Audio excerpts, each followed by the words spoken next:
Hey, what's up guys, Raph5. I'm doing an envelope or packaging opening. Nothing in the mail. I'll do this one because people's busy. This is... Oh, this is something else actually. I was thinking it was my USB, but this is totally something else actually.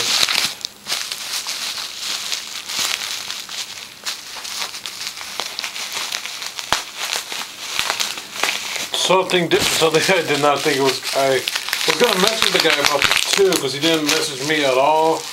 And I was about to say like maybe he's. This is I bought my first thing I ever bought on myfigurecollection.com. This is a statue figurine for like a prize figure of Minami from Baka Tutez. I got this on Amiyami a while back. I thought I was getting this version, but I got a different version. Which I didn't mind though, because I want to collect almost all the figurines as I could. And I got this, version of her in the yellow bikini, I guess you could say, or swimsuit. Freaking awesome. For a second I thought it was my USB Ravage thing from eBay, because I saw eBay on it. So okay, this must be from eBay. But no, this is totally different, but it's still awesome nonetheless. Well, this is Raph5. Hope you guys enjoyed my packaging opening number 5, I believe. It's Raph5 and Henshin to go. Goodbye.